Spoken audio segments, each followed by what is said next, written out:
여러분 안녕하십니까? 4월의 첫날 여수 MBC 뉴스투데이입니다. 어제 오후 5시를 기준으로 전남 동부 지역 코로나19 신규 확진자 수가 5,400여 명에 달했습니다.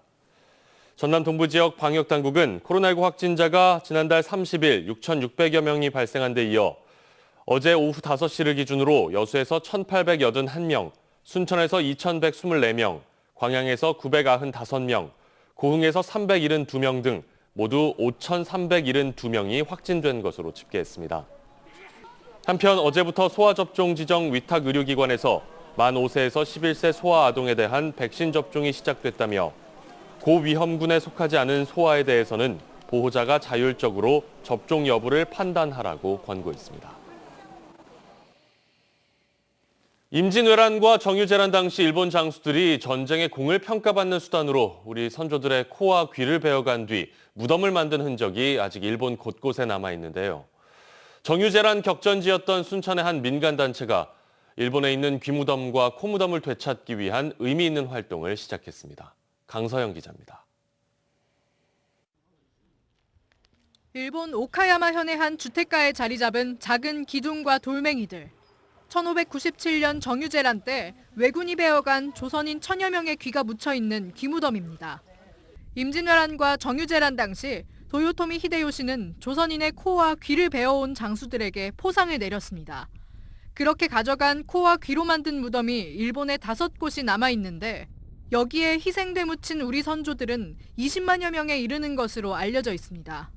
현지의 일본인들은 거의 모르는 상태에 있어요. 바로 귀무덤이 있는 마을에도 모르고 있는데 순천 외성과 검단산성 등이 위치해 정유재란의 마지막 격전이 벌어졌던 순천 지역.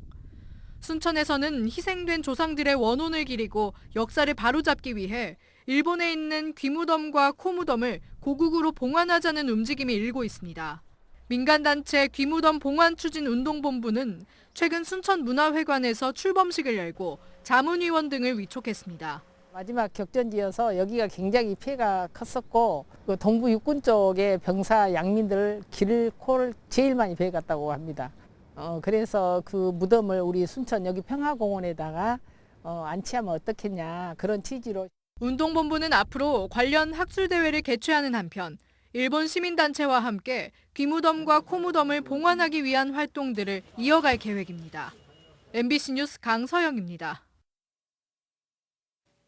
6일 지방선거를 앞두고 순천에서는 벌써부터 선거법 위반 사례가 잇따르고 있습니다. 허석시장 선거 캠프 개소식과 관련해 한 공무원이 선거운동에 개입한 정황이 확인돼 최근 선거관리위원회가 조사에 들어갔는데요. 이번에는 허유인 의장의 명함이 지역구 아파트 단지 곳곳에 게시돼 논란이 일고 있습니다. 문형철 기자입니다. 아파트 단지에 설치된 쓰레기 분리수거장. 자세히 보니 순천시 의회 허유인 의장의 명함이 붙어 있고 바로 옆에는 손으로 접은 듯한 종이학이 딸려 있습니다. 이곳뿐만 아니라 허 의장의 지역구에 포함된 아파트 단지 곳곳마다 누군가 명함과 종이학을 붙여놨습니다. 이처럼 명함을 게시하는 건 예비 후보자 본인도 할 수 없는 행위로 명백한 불법입니다. 이에 앞서 최근엔 순천시 공무원의 선거운동 논란이 불거졌습니다. 대외 협력 업무를 담당하는 한 별정직 공무원이 국회의원실을 방문해 허석 순천시장 선거 캠프 개소식에 사용할 축하 메시지와 영상을 부탁한 겁니다. 해당 직원은 자신의 행위가 불법인지 몰랐다며 허 시장의 부탁을 받아 한 행동은 아니라고 해명했고 허 시장 측도 자신들이 지시하지 않았다며 연관성을 부인했습니다. 허유인 의장 역시 사실관계를 확인해봤지만 누가 명함을 붙여놓은 건지 전혀 모르겠다며 자신도 황당하다는 입장입니다. 하지만 다른 사람도 아닌 시장과 의장을 둘러싼 선거법 위반 사례가 잇따라 불거지면서 같은 당 입후보자들 사이에서도 우려와 불만이 나오고 있습니다. 몰래 선거 치르면서 이런 경우는 처음 봤거든요. 이거 좀 창피도 들었고. 한편 명함 부착 사건에 대해 선관위는 허 의장 측의 재발 방지를 요구했고 순천시 공무원의 선거 개입 논란에 대해서는 관련 조사를 이어갈 예정입니다. MBC 뉴스 문형철입니다. 민주당이 공천 다양성 확보와 청년 공천 30%를 연일 강조하면서 전남 민주당의 고민이 커질 전망입니다. 6일 지방선거 예비후보 등록 상황을 살펴보면 3월 30일 기준 전남에서는 기초단체장, 광역기초의원 선거에 608명이 나섰는데 이 가운데 여성은 10%에 불과하고 40세 미만의 예비후보는 2.6%에 그치고 있습니다. 민주당 비대위원회는 공천심사에서 여성과 청년, 장애인 등에 대한 다양성 확보를 원칙적으로 주문하며 시도당을 압박하고 있습니다. 지방선거를 앞두고 국민의힘도 본격적인 후보 선출 절차에 들어갑니다. 국민의힘 전남도당은 오는 4일부터 8일까지 도내 기초단체장과 광역의원, 기초의원 후보 등을 모집한 뒤 서류 전형과 면접, 필기시험을 거쳐 최종 후보를 확정할 계획입니다. 한편 국민의힘은 내일 광주에서 이준석 대표 등이 참석한 가운데 호남권 공천 설명회를 개최할 예정입니다. 5.18 사적지인 옛 광주 교도소 일대 민주인권기념파크를 조성하려는 사업이 2년 넘게 보류돼 있습니다. 기획재정부가 옛 광주 교도소 터 일부에 고층 아파트를 개발하겠다고 발표하면서부터인데요. 광주시가 민주인권기념파크보다 확장된 내용을 새 정부 국정과제로 채택해달라고 요청했습니다. 송정근 기자입니다. 한평 남짓한 어두컴컴한 독방. 한 명이 겨우 누울 수 있을 정도의 크기인 이곳은 5.18 당시 죄 없는 수많은 시민들이 옥고를 치렀던 옛 광주교도소입니다. 옛 광주교도소는 5.18 당시 다수 시민들이 학살당하거나 안매장당하는 등 5.18을 상징하는 공간이자 대한민국 민주주의를 상징하는 장소입니다. 이곳을 민주인권시설로 조성하기 위한 사업이 13년 전부터 진행돼 왔는데 지난 2019년 말 사업 추진이 전면 보류됐습니다. 땅의 소유자인 기획재정부가 부지 일부에 고층 아파트를 지어 그 개발 이익으로 민주인권기념파크를 조성하기로 해 당시 지역사회가 반발하고 나섰습니다. 수익 사업을 하고 그 수익 사업으로 이익이 나면 그걸 원하는 지방자치단체의 희망사항을 해주겠다 이런 겁니다. 2년 넘게 공회전하고 있는 이 사업은 대선을 기점으로 새 국면을 맞이했습니다.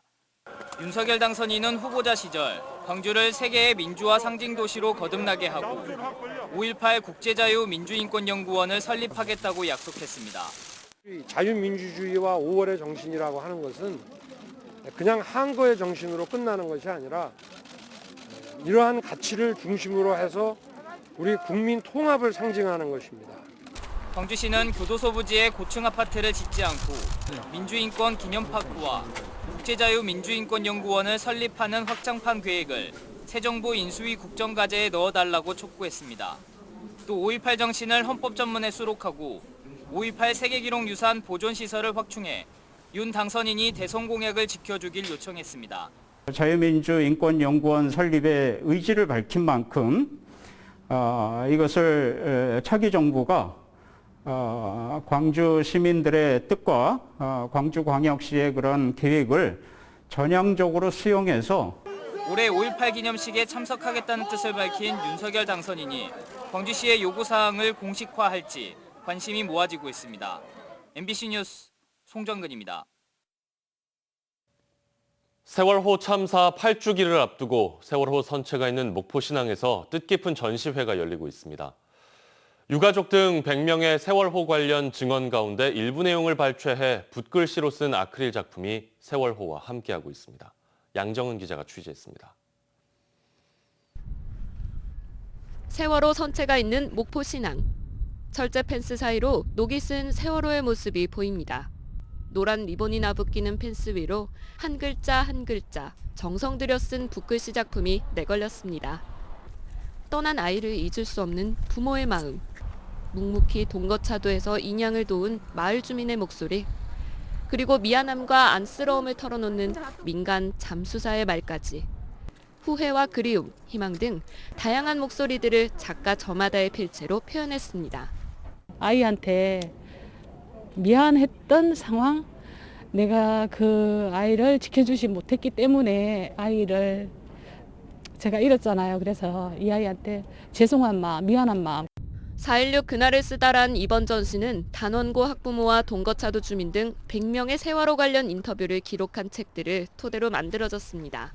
손글씨 작가 55명이 책에서 가장 인상 깊은 구절을 붓글씨로 쓴 작품 100개가 세월호가 있는 목포신항에 전시되고 있습니다. 더 많이 기억해 주시고 또 같이 행동해 주시고 손잡고 같이 희망을 만들어 갔으면 좋겠습니다. 4.16 그날을 쓰다 전시회는 목포신항뿐만 아니라 대전과 부산 등에서도 4월 한 달 동안 진행됩니다. 고난과 상처를 딛고 만들어진 작품은 세월호 참사 8주기를 맞아 다시금 4월 16일을 돌아보게 합니다. MBC 뉴스 양정은입니다. 여수 지역 시민사회단체가 경도 진입도로 개설 부담금 예산안을 가결한 여수시 의회를 강하게 비판했습니다. 여수 시민사회단체 연대회의는 어제 논평을 통해 여수시 의회가 제219회 임시회에서 경도 진입도로 개설 부담금 예산안을 가결한 데 대해 미래에셋의 경도 개발 사업이 애초에 공익적 목적에서 벗어나 변질돼 추진될 우려가 커지고 있는 상황에서 지방의회마저 역할을 포기한 것이라고 강하게 규탄했습니다. 연대회의는 또 앞으로 뜻을 함께하는 시민, 기관과 함께 경도 해양관광단지 사업의 정상화와 생활형 숙박시설의 철회를 위해 지속적인 활동을 펼쳐나갈 것이라고 강조했습니다. 여수 출신의 독립유공자 윤형숙 열사의 일대기를 담은 만화책이 발간됐습니다. 여수시 문화원은 최근 지난 2년간의 기획 과정을 거쳐 만화로 보는 윤형숙 열사 책자를 발간하고 교육지원청과 유치원, 지역 아동센터 등에 전달했습니다. 윤형숙 열사는 1919년 광주에서 독립 만세운동을 벌이다 일본 기마 헌병이 휘두른 군도에 왼쪽 팔을 잃은 것으로 알려져 있습니다. 순천 지역 농어업인 공익수당 지급이 오는 6일부터 시작됩니다. 올해 지급 대상은 14,700여 명으로 농어가마다 60만 원씩 순천사랑 상품권으로 지급됩니다. 동지역은 농협중앙회 순천시 지부에서 수령할 수 있고 읍면 지역과 도사동은 주소지 농협에서 받을 수 있습니다.